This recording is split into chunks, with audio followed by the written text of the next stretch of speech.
Hello, my friends. Yay, we're back. I'm so excited to be here live with you.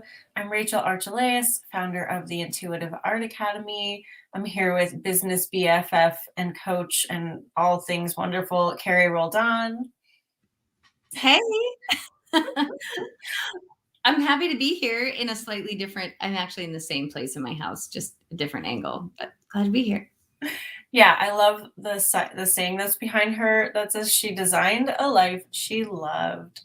That is what we're all about, and we're going to help you do that today by bringing up some interesting points about stress and worry and resistance. So, hi, Guillaume. Thanks for saying hello. If you're here and you want to check in, you want to say hello to us, feel free to do so in the chat. We love seeing you. And hi, Corinne. I already had this planned out days ago, but then this morning I saw an Abraham quote on Instagram, and it's just so perfect. I want to read it. It says, resistance is using the contrast to decide what you don't want. Allowing is using the contrast to decide what you do want. You cannot improve your life by pushing against what you do not want. So, if you're unfamiliar with Abraham, the term contrast is what they use for like the stuff that you're confronted with in everyday life. You get a shitty email, you're cut off in traffic, what you wanted to come in the mail today is delayed by 3 weeks. Like any kind of bump in the road is what they consider contrast. And we have a choice when something like that happens to us, right? We can complain about it. We can say, oh, I never want that to happen again. We can focus on the negative, or we can decide, this isn't worth my negative attention. I want to be happy. I want things to work out. I know the grand scheme of things, if I find a positive way through this, I'm going to be fine. I'm going to be great.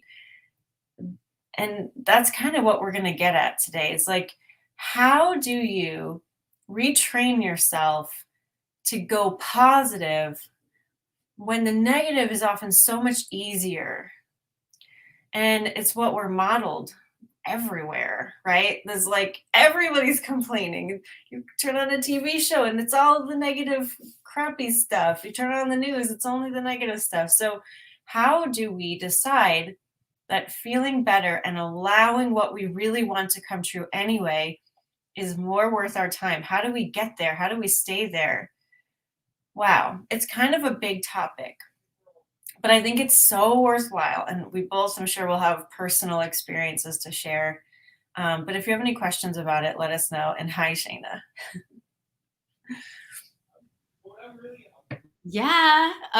Perfect timing because I hear your partner like talking loudly on the phone in the background.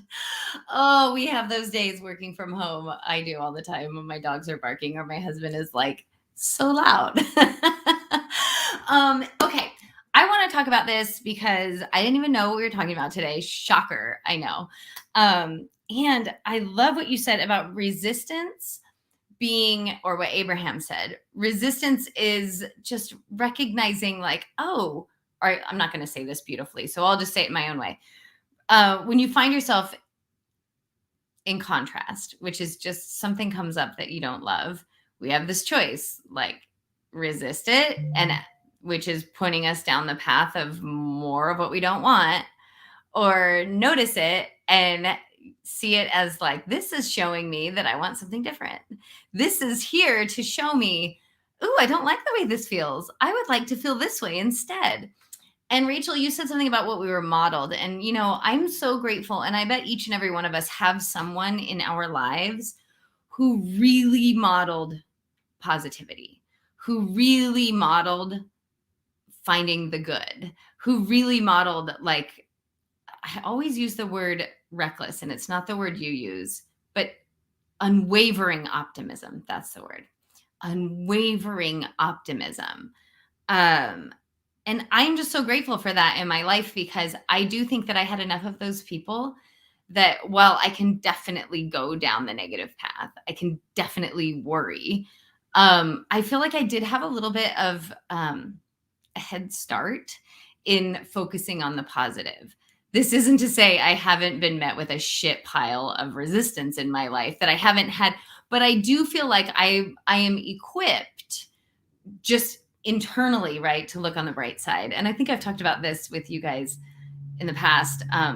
Like Pollyanna, that movie Pollyanna was like such a huge part of my childhood. I watched it all the time. And she's always playing the glad game and looking for things to be glad about. And so, like, that was a part of my childhood. It was modeled to me, even if there were plenty of other models in my face. But I'm saying this because I'm remembering a specific instance in dating my husband where we lived far away from each other at the time. And, well, far away in Southern California terms because of traffic. So distance wise, it probably wasn't that long, but I remember I lived in a place called Rancho Santa Margarita. He lived in Pasadena and I had never driven there before. And so I was driving there and somehow in like this ridiculous long drive in traffic, I went too far. I like missed my freeway. And I called him because I'm like, hey, like I'm in Burbank. Did I go too far? And I had this attitude like, I think I might have missed my exit. And he was like, yes, you went too far. And he went to immediate like stress and fear and a little, not anger at me, but like he was like pissed for me that I was in traffic. And I just laughed. And I was like, oh man, like, and he said something to me like, I don't know how you're doing this. I don't know how you are laughing when like clearly the world is against you. And, you know, even though I was the one who missed the exit. Anyways, long story short, I recognized, here's a moment where he is responding the way that the world tends to, which is like get pissed and place blame and get angry and look at like, now you're going to be late or whatever it was. And I was just like laughing, like, I'm just going to choose to believe everything's working out. And this was before I knew any of this. It's going to be okay. Maybe I've avoided an accident, right? Like that is the bent that I have taken. So there's my rambliness about this. Can you bring us back to a little structure, Rachel? Yeah. So you were practicing your unconscious competence Yes. in this area. Yeah. And so it's great when we have that. And it's great when we're met with the contrast of how two people can respond to something differently. Because I think, in like the regular world where stress is a part of life, where you are doing things for a means to an end, like you're going to a job because you have to pay your bills and you don't have anything else yet. Like you don't have your own business that's pretty much stress free. Like there are a lot of lives that are being lived right now where stress is kind of unavoidable. And it's harder to untangle stress from that kind of life because it comes with this like ingrained sense of victimhood, like personal attack. Like if your boss is annoying or the company policies aren't very open, you could feel personally attacked by the world, by your boss, by your company, by society, by, everything if that doesn't align with you. And so I think sometimes we can just get so personally wrapped up in things that it doesn't even seem like a choice to have stress. It doesn't seem like a choice to see things differently because it's almost like, well, you're giving up then. You're like laying down to die if you choose to ignore that and go about your way and see things, be in denial, be happy, go lucky, right? Go internal, like when you're deciding that. So here's what it comes down to. If you're closed, if you're stressed, if you're worried, if you're seeing the negative, if you're like, I'm surrounded by what I don't want, and that's what I see every day, you're closed off from the bigger part of you that's wanting to give you synchronicity and line you up with ideas and people that will help you get to where you ultimately want to go. You can't get from stressed to like happy unless you change from stressed to happy. Nothing's going to be delivered for you while you're like this. When you have moments of happiness and synchronicity, it's because you've finally let your guard down and you've opened up. So we can be closed or we can be open. Open is what feels good, flowing, happy, content, right? We all have moments of that. And if you choose open more often, regardless of the circumstances around you, regardless of their company policies, your boss, what you have to do each day, your kids wanting things all the time, even my cat, sometimes I get a little stressed with her, like coming in and out, right? If we can choose to remain open and make the priority feeling good, then we are in alignment with the bigger part of us that is orchestrating everything in front of us. And if we choose happy, we're going to get more happy. We're going to find the circumstances around us changing to happy. So to change your outside world, you do have to change your insides first. And I know that can be really difficult, but it's a very internal process. It's a process of choosing to stop making what's out there more important than you. So I just wanted to say that because I know I'm in a place right now where I don't have a lot of stress. So it's easy for me to keep up that momentum of being happy. But I remember lots and lots and lots of years where it was a much more calculated move.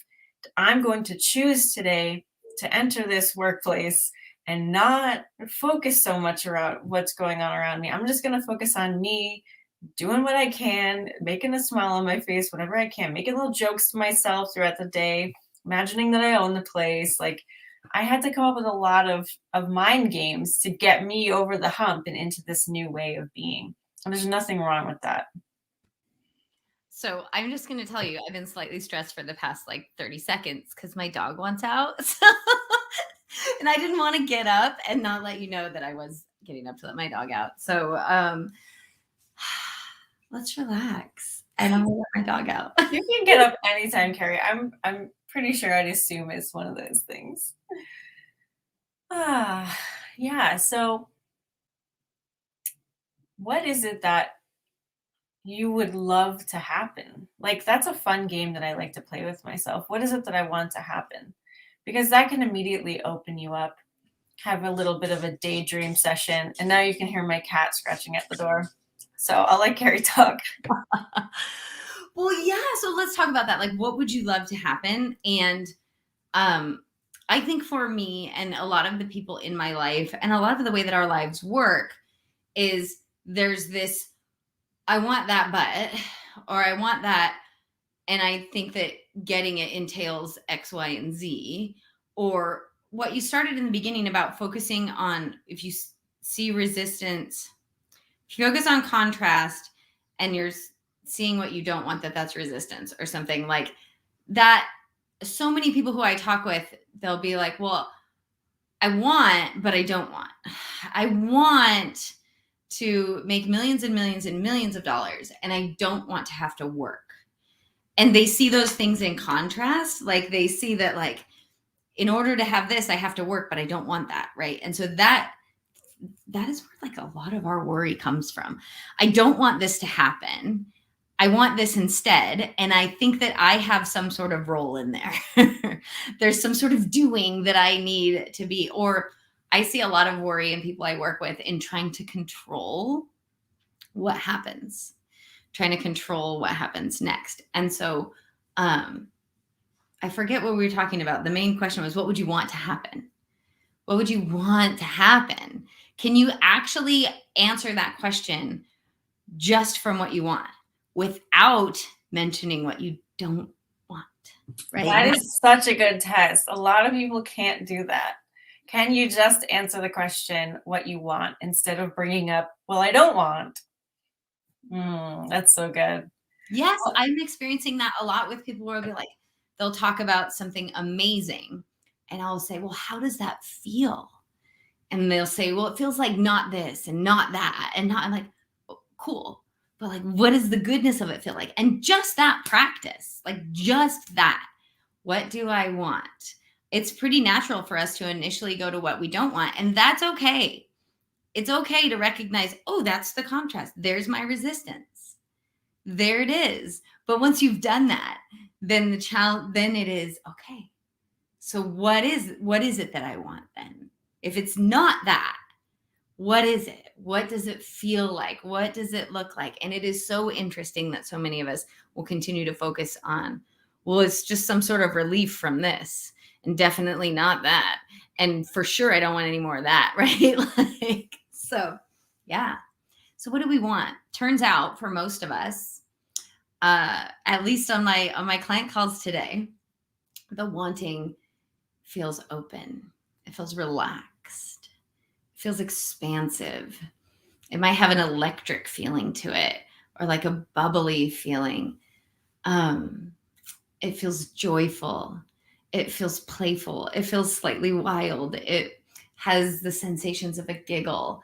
And like those sort of feelings are pretty universal to what we want. Yeah, so I'm super curious, you guys. Let us know in the chat, like, what do you want? What does it feel like? Yeah. And I want to give you a personal example of something because it's so perfectly fits with what you're talking about, Carrie. Like, I want this, but I don't want this part of it that I think has to go with it. Right. So you all know I'm a screenwriter. I've written many, many screenplays over the last 2 years.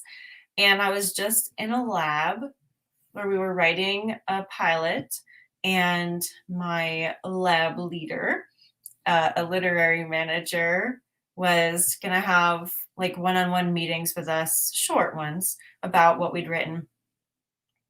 And I wrote the pilot. I got notes on it during it. Like, it was nice to have structure and deadlines to get this thing written. That's what I wanted out of it. But I ended up feeling stressed out about the lab leader. Nothing negative against him. He seemed fine, but I just had this stress of like, I really don't want to have this one-on-one. And I developed resistance around it. And I started feeling like I moved the meeting, and like it didn't feel right to me. But I kept thinking, like, am I gonna blow an opportunity? Right? We all have these things of like, this is what you paid for. This is what you have to do in order to get successful. Now, I know none of that's true. And I also know that any kind of stress or resistance, it's not just like part of the path, it's a hindrance to my path. And that if I force myself to go and I forced myself to endure the waiting of going, because I was thinking about it every day and it was like bringing me down, then I'm just cutting myself off from all the other amazing good things that could be flowing in. And so I made the decision, and it wasn't really that easy. Even though I know all this, it was still hard to kind of give this up. I wrote to, like, the two people I needed to write to be like, oh, I'm not going to be able to make the meeting, but thanks for the lab. And I felt so much better, clearer, more open. And so I rejoined my higher forces, and I can expect a lot more great things to come in because I'm no longer taking up a part of my energy in that stress. So you don't have to have a reason for your resistance. You don't have to dive into it. You don't have to dissect it. You don't have to go and focus on it even more. Just find is it okay for me to pass this up? It doesn't feel right. Yes, of course. It doesn't mean you're losing an opportunity. It means if you move into more an open energy, you're gaining opportunity, regardless of what it looks like. And this has happened to me in so many ways over the years where, people say you have to do something a certain way or certain people are powerful. There are infinite ways to get to where you want to go. And the more open and allowing you are of the process of being guided, the faster it's going to happen for you. And fear of missing out is always a red flag, right? Like if you feel like you don't want to do something, but you're afraid that if you don't do it, you'll miss your big break or you'll miss the opportunity or whatever, like that's a red flag. Think about how many times that's used in sales tactics, by the way, like sale ends Friday. When it's over, it's over. You'll never see this deal again. Like all of that stuff. And it's like, if it's for me, it's for me. And and that's it. If it's for me, it's for me. And yeah, I can't tell you how much joy it brings me to bring clients relief when they say something like, I got this opportunity, blah, blah, blah. And I'm like, guess what? It works out for you either way. So what feels better? Like, that's amazing. That helps worry so much. And I'm seeing that Guillaume is talking about stress and worry. And I want to talk about control. Worry as a means of creating a false sense of control. So I don't know if I can't remember if this is something that I used to do or not. I really don't know. It must have been, because I clearly can see it in people near and dear to me, people who live in this household with me, who choose stress and worry as a way to feel like they're in control, as a way to feel like they're on top of it. Like if I don't worry about it, everything's going to go to shit. But somehow if I worry, if I'm stressing about it, if I'm worried about it, if I'm agonizing over it, if I'm nitpicking other people about like this thing, this potentiality, that makes me feel safer. It makes me feel safer to worry because I feel like I'm in control, because I'm making myself sick over all the possible outcomes, because I'm trying to, like, in my head, manipulate all the scenarios. So one, just like raise your hand if you're like, if that's ringing true for you, if you're recognizing you're doing that. And two, what I keep having to like lovingly say to the people in my household is, worrying about this isn't going to change anything in this red hot minute, right? Like, is getting yourself all worked up about it going to change anything right now? No? Okay, then relax. But I am recognizing there are like people who I love dearly, mostly my husband and my daughter, who are really they're really struggling with that, like letting go of worry. If I choose to stop worrying about it, then what? Then then what? Right. And so, yeah, I just want to talk about that. Worry and control are kind of intertwined. Yeah. I mean, what's coming to me right now is like, that's a faith issue, right? And not, I mean, faith in whatever you believe in, of course. But for me, just knowing what I know from my experience, it's a faith in myself first, that I can handle any outcome. Like, even if I didn't believe in my higher self, faith that, okay, whatever happens, I can deal with it when it happens, like not disasterizing, right? But also for me personally, I do believe in my higher self. I believe that this universe is vibrational, like attracts like. And and if I know that, worrying is going to bring me a better chance of a negative outcome than if I was to have faith in my positivity and my positive focus and contentment, relaxation, and openness, and knowing that that's what is the mechanism for drawing good things to me.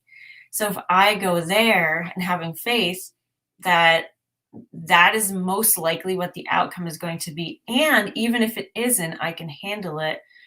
That's what really helps me get through things. So having faith in yourself and in knowing that this is a vibrational universe. Yeah, it's reminding me of that Albert Einstein, or it's attributed to Einstein. Who knows if he really said it, but so many memes out there that we don't even know now. But this idea, like the primary question we need to ask ourselves is, do I live in a friendly or a hostile universe? And I think that brings me back to where I started. Like, I think I've always known I live in a friendly universe. And gosh, if you've chosen or if you've been conditioned to believe that you live in a hostile universe, right? What could life look like? How much less worry could you have, right? If you flipped that script and chose to believe that you live in a friendly universe. And that's the work that we do, right? Chose to believe everything's working And out. chose to feel. Yes. Yeah. Yeah, because well, that's right. When you really believe what you believe, when you embody what you believe, when you allow yourself to feel what you want to believe, man, right?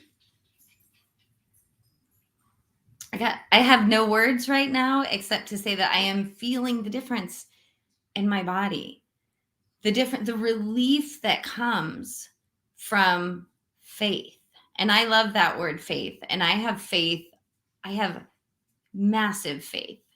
Yet if someone said, are you a person of faith? Like, I know that that means religious. And so then I'd be like, well, right.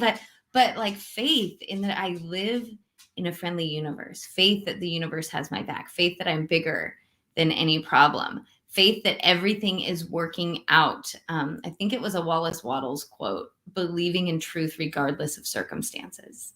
Like I have faith in the truth as I know it. And the truth as I know it is the feelings we were describing in the beginning, that expansive, alive, open, relaxed, excited, like all that's the truth, right? Regardless of circumstances. The circumstances are the contrast.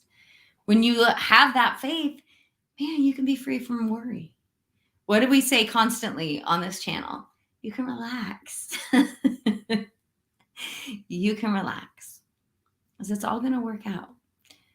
Or it's not, but worrying about it isn't going to do anything, except for I've heard it said lots of times, right? A worry, if we live in a vibrational universe, a worry is a prayer for what you don't want. Which is why we asked you guys, what do you want? And how does it feel? Because that's a prayer for that. Let's see what Corinne is saying. Oh, go ahead. Oh, no, that's great. I was going to comment on that. So Corinne, she has a lot of great points. She says it's like rebuilding, getting back to faith. But this is so true. And we're not trying to downplay this, right? She says it's hard when big pain happens. Absolutely. Absolutely. This is why if we can build it into our life when we're not dealing with these huge big issues, it's going to be easier to deal with the big pains, but still we're going to feel it. Like when I've had really big things happen in my life the last few years, as good as I am about all this and as long as I've been living it, I still feel pain. I still feel like my positivity is far away at times. Like, so it's not that this lifestyle requires perfection. Totally doesn't. Absolutely not. It's just that if you are focusing in a positive manner, at least to contentment, 60, 70% of the time, you're going to notice that your life circumstances change 60 to 70%. And so you're going to have less stress to deal with. So you're going to be feeling more ease. It's just a snowball effect that happens. And then when something really big pops up, sure, it'll knock you off, but it's easier to get back to your center as well.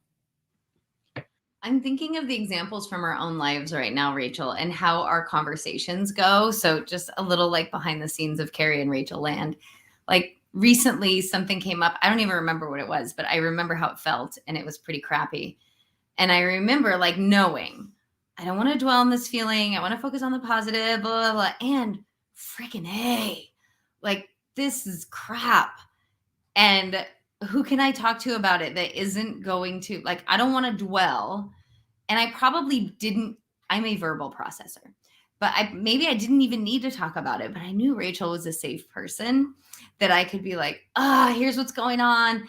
And I know I'm not going to be here forever. And I know that I created this in the first place. And I like kind of in that thing. And by the time we were messaging each other, by the time you get this message, it'll probably be figured out, or like I'll be feeling better anyways, but whatever. And then Rachel's like messages me back like, yeah, that's hard. And I bet by now you're already like in and like that's how it can be now, right? We still go through the stuff. We still go through the humanness, but we're processing it through a different filter, right? We're not processing it through the filter of this could be the worst thing that's ever happened, or how am I going to recover from this, or like whatever, right? It is like, I'll see how this definitely some contrast showed up, some more things for me to let go of, or who do I want to be in this, or what, right? Like just looking at it differently. But yeah, the worry is gone, right? So we're still processing. We're still human, but we're processing through the filter of faith that our life is amazing, that everything we've asked for is coming to us, that things just keep getting better and better, that it's okay to be human. And also remember, when I feel better, my life works better. So how do I get to feeling better? And usually a little bit of talking it out for me can move me right up, right? Because I'm practiced at starting where I am and moving up the vibrational ladder, right? Finding that. But it does take practice. Rachel could probably tell you about the same conversations maybe 5 years ago when it didn't have the same vibe, right? Yeah. Yeah. And so, I mean, one of the reasons I have this kind of faith is because I can look back and see, when did I start making feeling better a priority in my life, and what happened, what changed in my life. And it's really remarkable. So I remember when the pandemic first started, um, a lot of people told me, like, oh, you're so lucky that you work online. You're so lucky that you're in this position where this isn't affecting you. And of course, I'm okay with that. Luck, it's a great word, but luck is, what is it? When opportunity meets preparation, right? So I'd already been preparing. Been preparing for many, many years by following my intuition and knowing that I wanted to have an online company, to following my intuition to do what it needed to do to grow and to have like revenue coming in that could support me, and having all these things in place where I'm in an industry that's growing right now because people are wanting to work online more. So everything's in my favor because I've been following my intuition and not fighting it. And so my preparation was really like, okay, higher self, where are we going right now? Like I'm excited about going here, and that means like all of me is on board, and I could point in every direction of my life. Like living in Utah, this is a total fluke. Like we never considered living in Utah, but then we were presented with this one little offhand comment, and it's like, oh, the hiking capital of the country, hell yeah, I'm going. Yes, absolutely. Like everything that's been happening in my life that would look back and other people would say is luck, is because I've been preparing my vibration diligently for decades. And I read, again, I'm going to read another Abraham quote because I got this in my email this morning. And this is what happens when you live this kind of lifestyle. They say, once you are able to achieve and consistently maintain your personal alignment, which means you're personally feeling good, a great deal of money will flow into your experience if that is what you desire. And I have to say, like, that's absolutely been my experience. And it's not why I started my business. I didn't want a great deal of money. I just wanted to be able to not go to work. Like, I just wanted to have some, groceries for myself. But it makes sense, right? If you care about yourself, if you make yourself a priority, well, what are you going to get back? The universe is going to make you a priority. You're going to feel good in the circumstances around you. We're vibrational, like attracts like. So when you feel abundant and calm and creative and excited and fulfilled and whatever else you want to feel, that physicality is attracted to you. And that includes money in this world. I feel like you're waiting for me to unmute. Yeah. And, I'm thinking about this as you were talking, and I just remember a long time of knowing that, but being afraid.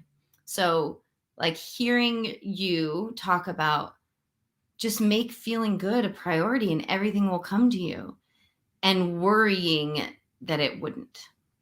So, like wanting that, wanting to believe that, and also feeling like I needed a backup plan.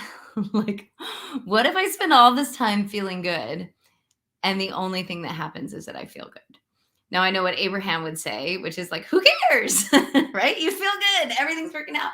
Yeah, it's a hard price to pay, Carrie. But I do remember being in that place of like, okay, cool, Abraham and Rachel. Thanks for telling me to just feel good and everything will come to me. But what would help me feel good a lot faster is if I had $1 million in my pocket, right? Like I remember being there. And what if I'm an idiot? What if believing all of this and spending all of this time trying to feel good? It sounds silly now saying it, but like I remember being in that place of like, what if I do all this for nothing? What if I do all this and my $1 million never comes? What if I do all this and then I wind up having to go back to work anyways? What if I do all this? Like, man, that's worry. That is stress. And one, if I was working with a coach at the time, I'm sure they would have said, what if it doesn't? What if it, right? Like, what if is a fun game? It just depends on which way you play it. But I just really want to acknowledge that. Like, if you're there, like, I know how amazing this sounds. And I also know that if it's coming up for you, like, what if it doesn't work for me? What if it does? Right? What if it does? And what do you have to lose? So your life circumstances don't change at all. You just feel better. I mean, we happen to know that your life, if you start to feel better, your life circumstances will change. Like it is law. It is a vibrational truth. Like we know it. And yet I remember, go ahead. They've been studied in, so I went to school for psychology, and there was a study done on optimists. Do optimists end up with more opportunity and, life enhancement than pessimists? So they put these people through all these tests of walking down a road and there was money on the road. The optimists saw the money, the pessimists did not. They went into a diner and the optimist met with the person who was given the opportunity out. The pessimist did not. And so we have this selective perception. Intimate Alien would call it pools. If you're feeling stressed and worried, you're not looking around for opportunities and solutions. You're not in the vicinity of them. So you're just going to stew and find more and more things to complain about, more and more evidence that you're right, more and more evidence that the world is bad, more and more evidence that people do shitty things just like they did to you or whatever. That doesn't help you get anywhere else, right? But even in a shitty scenario, right, that happens. What if you're like Carrie is saying and like, all right, this sucks. I don't like this, but I know I'm not going to be here forever. I know begrudgingly that if I choose to look for the better feeling things right now, I'm going to feel better sooner. I'm going to find the solution sooner. This thing's going to work out eventually. How long do I want to be here in this shitty place, right? I don't really want to stay here. And so I'm going to look for the better feeling things. And so it's not just, we live in a vibrational world, but the evidence of that is everywhere. It's in science, it's in our life experiences. And I often feel really weird talking about this stuff too, because I notice sometimes I'll be writing something or thinking something, I'll be like, oh my God, like I sound like this weird fanciful oracle that's just like spouting this nonsense like out of a unicorn butt, you know what I mean? But like it's true. So at least for me, and I never ever want to tell you your truth, but it really it works for me. So if it works for you, more power to you, and you'll probably find more ease in your life. Okay, you just triggered me. It is the your truth thing, right? We're all choosing our truth at all of the times, right? That's what Rachel was saying about the pessimists, right?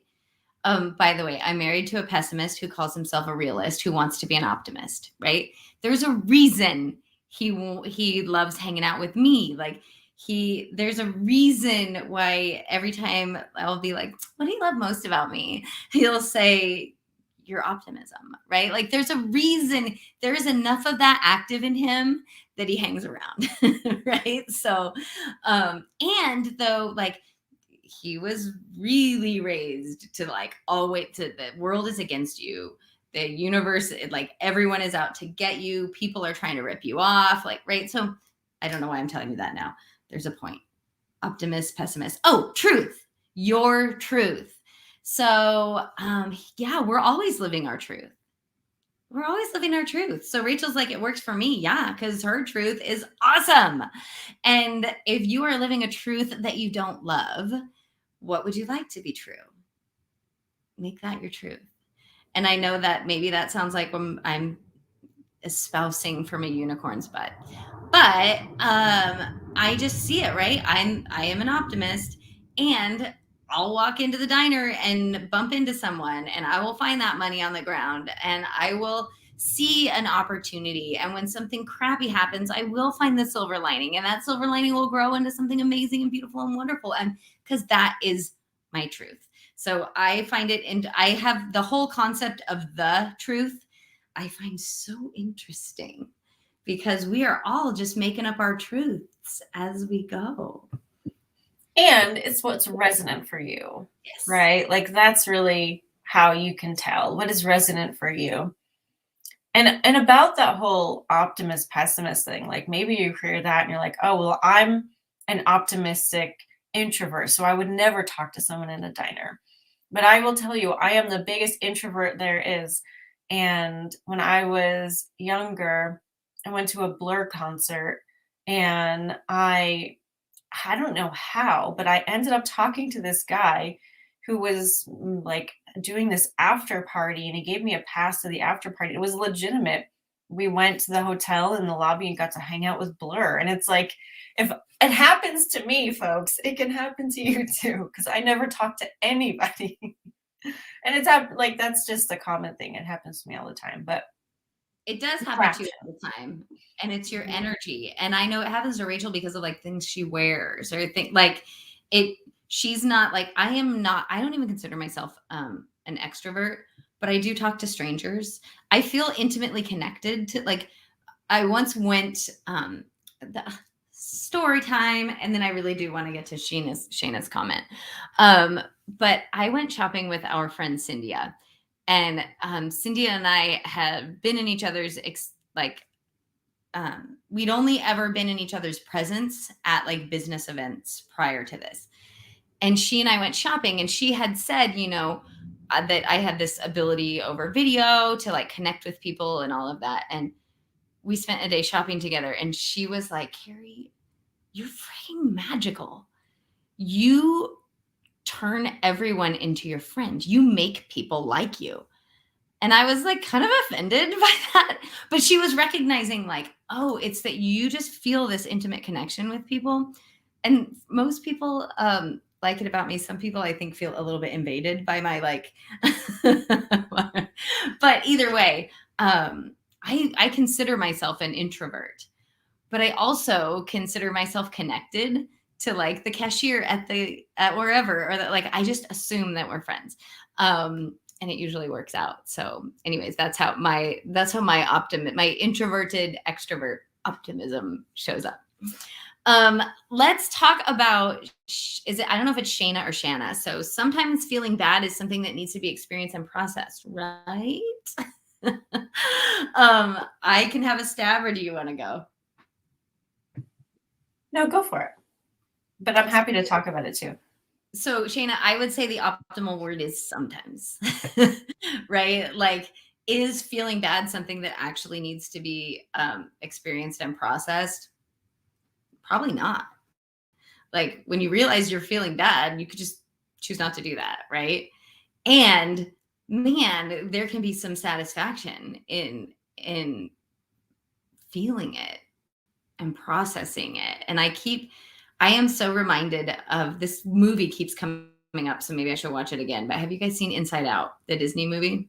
Rachel, have you seen it? Oh, I well, haven't, but I have been on a call with the writer and she talked about it. okay. So Rachel doesn't have to watch it because she can talk to the people who wrote it. She's like, big deal. But there's a scene, and Inside Out is basically like this cute, beautiful way that shows kids and parents how their core beliefs and core memories and core, like their personality is shaped by their experiences and the lens that through which they view those experiences. And the whole movie is about so there's these little characters that live inside of the main character. And the little character that lives inside of the main character named Joy, the whole movie, she is trying to get, don't let sadness or anger drive. So it's like they're driving the person, right? Like, don't let sadness or anger be in charge. And sadness just wants to be in charge. Like she just wants to feel sad. And Joy is like doing all these things to distract sadness and and then finally she just sits down next to her. She gets to feel sad. And then she feels better. And then she's capable of feeling joy. And so there's not like, I mean, the whole movie's processing, but I'm saying that because processing is optional. If it feels good to process, right? Like it did for me to message Rachel and verbally vomit everything and process through it and then get myself on a better track and then be like, thanks. Cool process. But is it required? I don't think so. What do you think, Rachel? Well, I mean, I think there are different degrees of things that happen to us. Like little kids, if you steal a toy from them and they cry, they're over it in 30 seconds and they're playing and they don't even remember what happened. You know, you have a major trauma in your life. Well, maybe you dissociate and you don't have the option of dealing with it in the moment. And so that's lingering in you now. And that's a vibration that's really strong and heavy and has a lot of pull. And maybe you're an adult and you realize, like, oh, wow, I never acknowledged that, never sat next to that, never dealt with that, never cried about that. So there might be a time when that does feel like that's the pressing issue, is just like sit with that or write about that or talk about that. And so there's nothing wrong with feeling bad ever, right? Like there's never anything wrong with feeling bad. Neither of us is saying that. But there's also this like pervasive belief in the spiritual community that you have to process everything. You have to dig every bit of crap out of you and put it in its place and do all kinds of things to it and like use every kind of healing. And that is what is unnecessary in my view. So I like to put it in perspective. Okay. In my view, I'm a non-physical being mostly. I'm a 99% non-physical being, right? Like I'm bigger than my house. I'm a huge being that is relentlessly positively focused. When I do meditations and I feel my connection to my higher self, I feel love. I feel unconditional love. And so that's how I view the universe, as just this pool of unconditional love. And negativity doesn't exist there. In the fifth dimension, it's only well-being. And up from there, you're only well-being. So these are just things that I've experienced. That's why I can feel so strongly about that, right? So if 99% of me is unconditional love, if 99% of the universe dimensionally is unconditional love, and I have a little bit of negative vibration in me, it's not the end of the world. And it's not anything that I need to like stop everything and dive into and take care of because it's ruining my life. Like it only seems so big because we're so focused on it. And so, like Carrie's saying, sometimes we do need to just like stop, feel, breathe, relax into it so that it can process out. Sometimes we can just reorient to the positive and leave it behind, because the only reason that it's still there is because we keep looking back at it, right? So I can't tell you how to deal with negative feelings, but I can tell you that you don't need to identify with them. You don't need to bring them with you. You're not losing a part of yourself by overcoming them. Even if something really shaped you, it doesn't mean that you have to keep it with you. It doesn't mean that you have to devote your life to saving other people from that. It doesn't mean that if you let go of it, you're letting down the whole community of people that it's also happened to. You have a right to be happy, and you 99% are happy, and it's okay for you to join that part of you. And that is what I will say. Oh my God, that was so good. Yeah, I'm not going to say anything This else. comes up a lot for me in coaching because we get so identified with the traumas that we've experienced, and we've all experienced traumas, right? So you have permission to be happy, and that's all you need to know.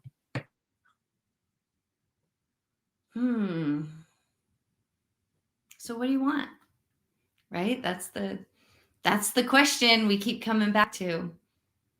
Yeah, so stress and worry won't get you to where you want to go. How do you feel about that? Let us know. How do you feel about that? How do you feel about the fact that, like, all right, so I thought this was my big break. I thought that I was in control if I was stressing out. I thought that this is just something you have to put up with. I thought that dot dot dot. Well, if that's not true, and I can just feel into what I want, I can be happy, I can pursue things in an easier way. I can know that things can happen for me without that. Wow, that frees up a lot of your energy and time to just do more of what you want to do.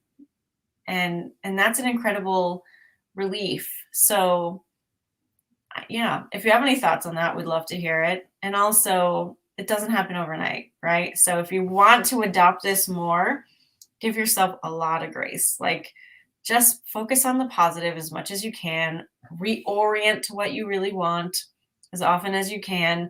And when you do find yourself feeling negative, just be like, haha, okay, I'm human. It's all right. And one thing that really helped me, Rachel, came from you, because I remember being like on this journey of growth. So it's just sort of inherent in me to like want to grow, to be like a lifelong learner, the pursuit of being more and more myself. And at the earlier, I would have said being a better and better version of me. But for the longest time, I felt like personal growth meant digging it around in my own crap. It meant looking at all this stuff. It meant trying to find everything that was done to me, every trauma, everything, and healing that. And you then one time told me, because I felt like I don't have the life that I want, so I need to remove any of the crap inside of me that is in the way of that. And so instead of like looking forward toward the life I wanted, I was looking backwards / internally for everything that was wrong, right? And I did it with good intentions, but you said to me, I choose to grow through joy. And I was like, oh, I can do that. Oh, I can choose to grow through joy. I can choose to be on this path of personal growth, which to me, it meant betterment of myself. It meant becoming the person that I want to become, right? And who is she today? And and it meant, oh, I could do that through joy instead of through struggle and pain and sadness and releasing trauma. And I'm putting that in quotes because I'm sure I released a shit pile of trauma, but I just didn't have to like dig so deeply into my old crap to get there. So if that hits any of you, accept that as a mantra, right? I choose to grow through joy. Because you're here because you want to grow. You're here because you want an amazing life. You're here because you want to be this better and better, more amazing, better feeling version of you. I choose to grow through joy. And everything we always say, I'm worthy, I'm deserving, I'm enough, I'm amazing. I am the bigger version of me, which is 99.99999% happy and free and open and relaxed. Isn't that a better way to view the world? Yeah. Talk about giving yourself what you want instantly. Like, oh, I don't have to do all that. Oh, I don't have to remove things in order to feel better. And in fact, focusing on these things that I want to remove doesn't make me feel better.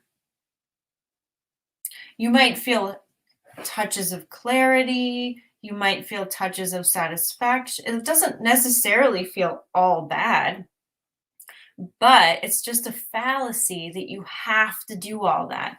If you want to feel good ultimately, and you have the option of just feeling good, then feel good. You're not like skipping a part if you do that. There's nothing that you're in denial about if you do that.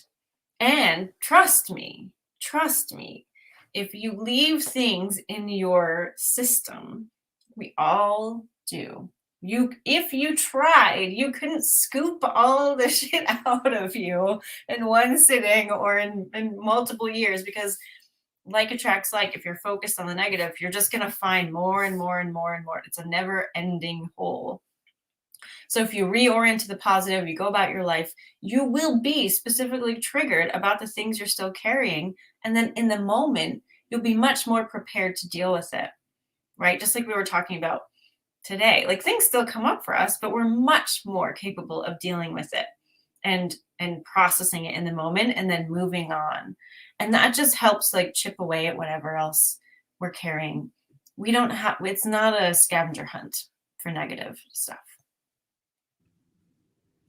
So you can relax. Yeah. You don't have to stress. Yeah. You're here right now, breathing in and out, with time in your life to watch this video, with this intention in your life. If you're watching this, you want to feel better. You want to be less stressed. So great news for you. You can totally do that. You can totally do that. You can relax. You can grow through joy. You It's can way more fun. Yeah. You can get what you want. You can have what you want. It's already created for you. The wanting of it made it so. So relax and know that it's coming and enjoy the ride. Yeah. And I'm just going to put this out there. I've got a lot of friends who are brilliant healers. You know, healers can help influence you to your full self. That's what a really good healer is going to do. They're going to see you as whole and complete. They're not going to focus on your negativity, right? They're going to see you as whole and complete and help you bring your alignment back to who you really are, which is whole and complete and positive, right? So I'm not saying like none of that has its place. If like I can cook, but I like to go to restaurants too. Nothing wrong with having somebody help you in the process. But, you know, this is just so much more fun. I just really love doing this. Anyway, I don't know what I was bringing up with that, but I never like throwing anyone under the bus. But there are a lot of people who try to like